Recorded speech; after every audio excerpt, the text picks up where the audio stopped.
Hey lovely, welcome to the channel. This is your friendly pharmacist Claire, and on this channel we talk about your medications. The medication in the limelight today is letrozole. The brand name is Femara.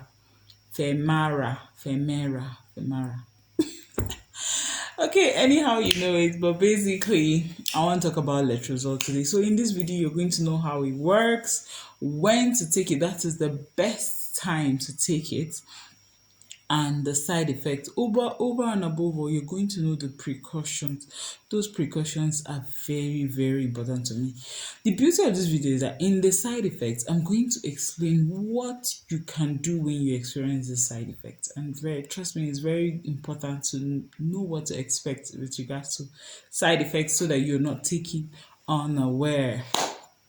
Without further ado, let's get into the topic of today. But before I do that, have you subscribed, darling? Please do so. We are growing. Trust me, we are growing, and you don't want to be left out. So put on your notification bell, smash the like button, because this is an amazing video that will definitely add value to you.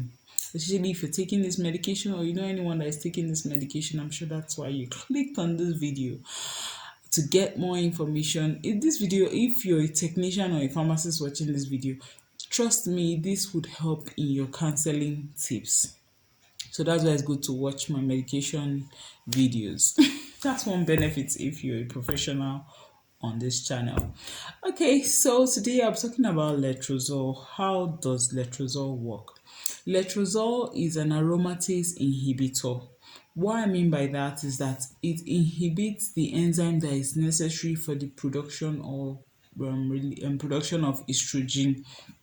When this occurs, this signals the brain that you don't have enough estrogen and you should produce more of FSH, follicle stimulating hormone, which plays a role in inducing ovulation. How does it do that? It does that by causing the maturity of the egg, of the follicle, and eventually the release of a matured egg.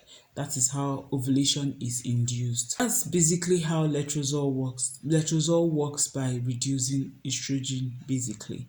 Originally, it was used for breast cancer treatment in postmenopausal women. What I mean by postmenopausal women, these are women that have undergone the whole process of menopause. They are now fully menopausal. They don't have their monthly bleeding nights.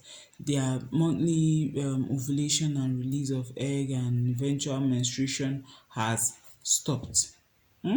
Okay, so this medication was originally used for treating breast cancer until it was also identified as a very good alternative to clomid in inducing ovulation. So if you have polycystic ovarian syndrome, and if you want to know more about polycystic ovarian syndrome, check out my other video where I talked and elaborated on PCOS.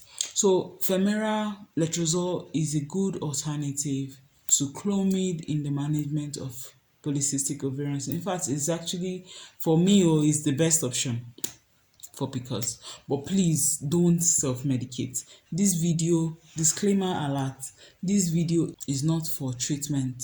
It's not for diagnosing your condition. So this video is purely a source of information. Moving on. So I've told you how letrozole works. So what to expect when taking letrozole? Well, before I get into that, the best time to take your letrozole would be the best time that's convenient for you. Whether it's morning, midday, or evening, please choose a time, stick to it, don't double dose, don't skip a dose, and over and above all, complete your treatment. Okay, so when you're taking letrozole, if for inducing ovulation, it is best to take it on the second or the third day of your cycle. You should know your cycle. If it's a 28-day cycle, then the middle of that, the 14th day, it's the day you will ovulate. So when you take the medication on the second or on the third day, so that leaves you with about 10 to 11 days before you ovulate. So it just depends on what your cycle is like. Okay. Now, as for the precautions associated with the use of letrozole, the first one is it decreases bone mineral density. Okay, and by so doing, it increases your chance of fracture or osteoporosis. Osteoporosis. So, if you're menopausal, it's important you take calcium, vitamin D supplements while taking this medication. Secondly, it increases your cholesterol level. So while taking this medication, it's good to monitor your lipid profile to avoid atherosclerosis. Thirdly, this medication can cause dizziness. So when you're taking this medication, don't drive, don't operate heavy machinery, especially if you're already experiencing dizziness. Fourthly, it can cause liver impairment. Okay, so when taking this medication, if you already have any liver issue, if you have any liver disease, inform your prescriber so that the dose of this medication can be adjusted. Fifthly, avoid taking estrogen. Remember that the work of the medication is to inhibit estrogen production. And when you're supplementing, taking other sources of taking estrogen supplements, you're countering its effects. So you should avoid taking such medications. Next, don't take it if you are pregnant or if you are perimenopausal, premenopausal, that's before menopause. This medication is not meant for you if you're pregnant because it will affect the baby, the unborn child. So these are the precautions to note before using letrozole. Moving on to the side effects. So I'm going to give you 10 side effects. There are so many more side effects, but these are the ones I want you to remember and have at your fingertips. And I'll also share what you can do when you experience the side effects. So the first one is headache. If you experience headache, you can take paracetamol and ensure that you are not stressed up. The second one, we have hot flushes. You should know you should avoid caffeinated products. You should wear light clothing and you should ensure that your environment is airy.